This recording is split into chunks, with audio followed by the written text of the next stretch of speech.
Alright, yeah, and welcome in to Magic Arena. So this week I'm going to be taking a look at a mono black Torment deck. So it's basically based around curses. So Trespassers Curse taxes your opponent, so every time they play a creature they lose 1 life and gain 1 life. The main way that we win though is by using Torment of Scarabs. So 3 and a black, Enchantment Aura Curse. So we attach this to our opponent, and at the beginning of Enchanted Player's upkeep, that player loses 3 life unless they sacrifice a non-land permanent or discard a card. So on its own, Torment of Scarabs isn't very good. You need to basically build around this card, making sure that your opponent has very little permanents to sacrifice and very little cards to discard. And Torment on its own as well, specifically on its own on the board, doesn't really do too much, because your opponent can just hold a single card in hand and then they never have to lose life. However, when you play the second one, that's when it starts becoming really awful for them. So they can take 6 life if they want, but they won't be able to do that for very long at all. They can't hold 1 card in hand, so their single draw for the turn can't stop them from losing life anymore. And anything on the board as well essentially gets sacrificed after a while. When they get too low to pay the life total, that's when we really start winning. We basically make sure that they have no creatures on board because they can't afford to keep them anymore. They can't have cards in hand because they can't afford to have them, and we just tax them out. We also get them down to a low enough life total because they will be paying life for quite some time, where a single Torment of Hailfire, wherever it's gone, is down here, is enough to close out the game as well. I did run 2, but honestly seeing 1 at the early game is actually really bad, so I went a little bit more in on the Torment of Scarabs. If you want to run 2 of these, that's fair enough. I think running 2, you need a different deck to the one that I'm running here. You need one that actually generates a lot of mana, so using like Azor's Gateway, I think it's called. Hang on. Yeah, Azor's Gateway, so you can add X mana, where X is your life total. You use the X on the Torment of Hailfire to do that way. That requires a little bit of a different build, and tiny little rant. I only have 4 rares left. I spent a fair bit of money on packs, and yeah, I had more rares than I did mythics, and look at me now. I can't actually afford to spend my wildcards on rares anymore. You might think to yourself, well, Tom, why don't you just spend a pack on your gold? Well, I'll show you, random voice in my head, why I don't actually spend my gold on the rares like that for rare wildcards. And this is the reason. Hopefully, anyway, unless I'm going to get proven wrong. Well, most of all, that was actually a pretty reasonable pack opening. Got a Mox Amber. But most of the time, because I've spent money on packs, all of my cards get dusted and it's just really not worth it anymore. So, mini rant over. It's very annoying anyway. Getting rare wild cards is very awkward when you don't know what packs to open because you don't get a great deal. But anyway, to supplement the Torment of Scarabs, to make sure that they have no cards in hand, we're running 3 copies of Divest and 2 copies of Duress. Duress for control matchups to take care of non-creature permanents like approaches in the early game. You can take your opponent's counters and they might counter it. Either way, as long as you are pointing a discard spell at them, you are coming out on top in terms of control matchup, because they like their card advantage, and if you're stealing cards from them, because we don't do terribly with 1 card in hand. We'd prefer not to have 1 card in hand, but honestly, making sure that our opponent doesn't is also really good. But running 3 Duresses was a little bit awkward, because Red Deck Wins is like 40% of the meta, and it doesn't really hit too much, so it's a dead card in that sense. 3 copies of Divest, though, allows us to eat our opponent's creatures out of their hand, get them down to like 1 card and top decks real quick. So also hits artifacts. Things like treasure maps against control is not terrible. But I do actually like the 3 copies of Divest here. I might split them back over, maybe 3 Duresses, 2 Divest, I don't know. I've been playing this deck a little bit and it does have its issues, but I think its issues are mostly the fact that it's in mono black at the moment. Mono black does give us a few things though. Cast downs, 2 mana instant, destroy target non-legendary creature, pretty much hits a lot of things in the format. Hazarets are one of the things that it doesn't hit, but we do run Vraska's Contempts, 3 copies of that to make sure that it hits those. That's about the only legendary at the moment that you really, really have to worry about, so getting to the 4th mana on Vraska's Contempt, we're usually there by the time they're casting their Hazarets, so usually not a problem. Moment of Craving as well, in here for the red deck wins matches, -2/-2 for a creature, and gain 2 life. The 2 life, specifically on top of the removal spell, is why this one is so good. Yet again, Trespasser's Curse allows us to tax creature decks like red deck wins, so we pretty much drain them out that way, and that makes our Torment of Scarabs and our Torment of Hailfire a little better. Treasure Map is one of our ways of getting card advantage. So running 4 copies of this, we can pay 2 to play this artifact down, and 1 and a tap to scry 1. Allows us to set up our draws, make sure that we're getting the right cards. So if we are in a wrong matchup and we've got a handful of dresses, the Treasure Map will allow us to scry and look for our removal, that kind of thing. And if it's got 3 landmark counters on it, then you sacrifice it. You transform it into Treasure Cove on the right hand side, which allows us to sacrifice treasures to draw cards, and it generates 3 treasures for you to do that. So Treasure Map is a scry 3, draw 3 later kind of card. Really good stuff. The treasures also synergize quite well with Karn, although I'm not entirely convinced that Karn is a good fit for this deck. Mostly because on turn 4 I want to be slamming my Torment of Scarabs, or even of Vraska's Contempt, so he's really awkward, but in the really late game he's quite good.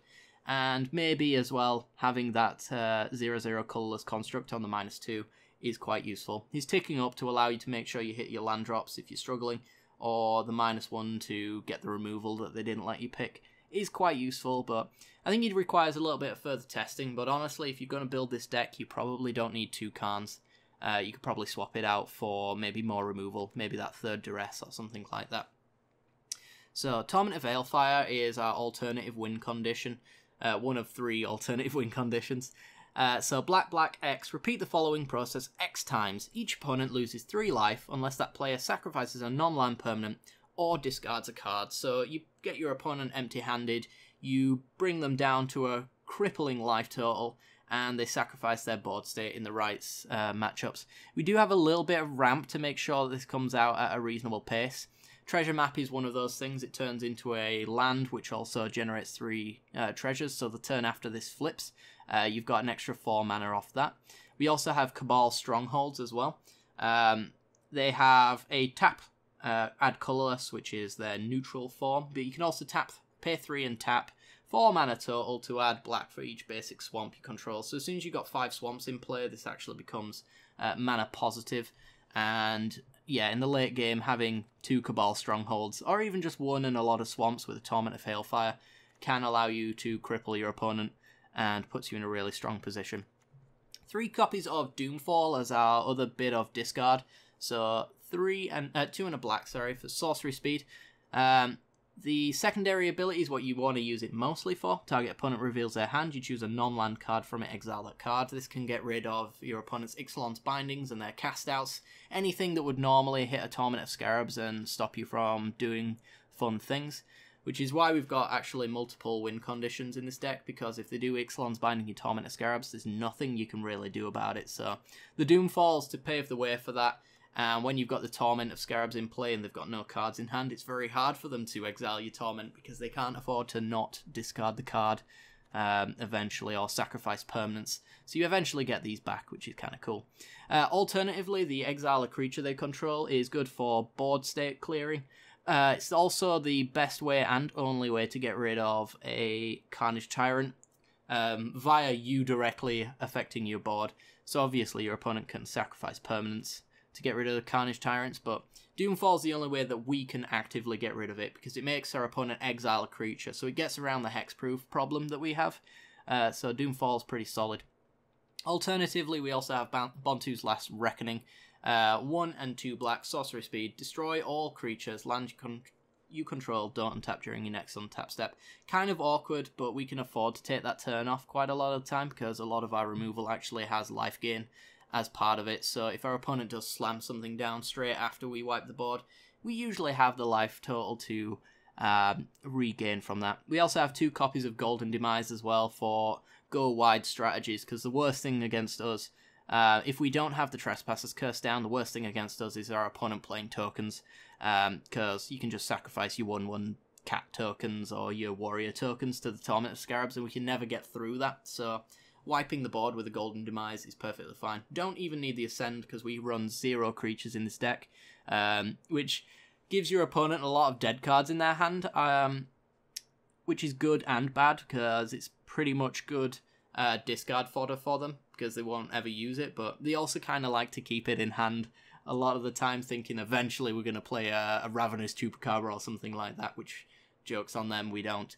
So wiping their opponent's board and make sure it's clear is very important for us. After that, finally, we've got a Cruel Reality.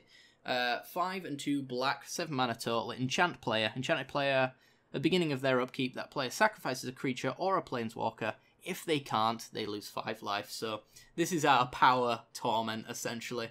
We can get this down pretty soon if we get a treasure map down on turn 2 and we flip it as soon as possible. We can actually untap and use the treasures that we get from treasure map to slam Cruel Reality down, I think on turn 5. I could be wrong about that. You could do the math, but you get it down a lot sooner than you would normally. So slamming down a really early Cruel Reality can be so good, and it's our alternative win condition if our opponent disables our Torment or the Torment of Hailfire isn't as useful. So onto the mana base, it's pretty simple and can be swapped around depending on the meta. Cabal Strongholds are reasonable. I wouldn't say they're anything that needs to be in this deck, but they are very nice for the Torment of Hailfire, just as that little bit of mana ramp. So if you don't have the rare wildcards to spend on the Cabal Strongholds, you honestly don't need them. Just put 2 more Swamps in your deck and you do just fine. 18 Swamps, an Arch of Eraska, which everyone who has Arena should have a copy of this. Yet again, it's our little bit of way of getting card advantage, and honestly with the Cabal Stronghold as well to generate extra mana, you can probably draw off of this fairly reasonably. We usually have an empty hand as well, so getting an Arch of Eraska online allows you to draw 2 cards a turn, essentially.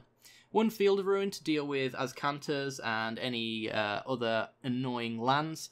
2 copies of Scavenger Grounds to deal with graveyard decks, because obviously we are discarding our opponent's stuff all the time, so a worst, absolutely worst matchup for us is usually graveyard decks, so being able to sacrifice this Scavenger Grounds to get rid of our opponent's graveyards. Ours doesn't matter whatsoever, so the synchronous part of this one is completely irrelevant. Don't care about our graveyard one bit. So exiling all of your opponent's embalm creatures, maybe their Scarab God fodder or Godfarer's Gift targets, getting rid of all of that is really good. So that's essentially the deck, guys. I hope you enjoy it. If you want to check out the matches, there should be a link at the end of the video as well. If you really enjoyed the episode, then be sure to share the deck around, show your mates. It's pretty reasonable as a budget deck, I would say. Slightly over budget in terms of rares, but I think a lot of the rares that you use in this deck, your Vraska's Contempts, things like that, are actually cards that you can use in a lot of decks, so it's not too bad. And a lot of the uncommons as well, you probably want to play a set of them. Your commons, you probably already have. Your treasure maps as a 4 of, as far as rares are concerned. Any deck that's not really got blue in it that needs card advantage, you probably want as many treasure maps as I'm running here anyway. So I think the rares that you invest in this deck, for the most part, are quite reasonable as an investment choice. If you wanted to build the deck, you wouldn't go too wrong with picking them up with your wild cards or anything like that. So slightly off budget because of the sheer amount of rares, but like even the mythics, the Karn's not necessary, the Cruel Reality is nice but not necessary, so you can really shift this deck to make it budget if you want. I just felt like making this one a non-budget one, but yeah. Anyway guys, like, subscribe, hit that little bell icon, and stick around for the end card for a link to the matches, and I will see you all over there. Thanks very much for watching, guys, and I'll see you next time. Bye bye.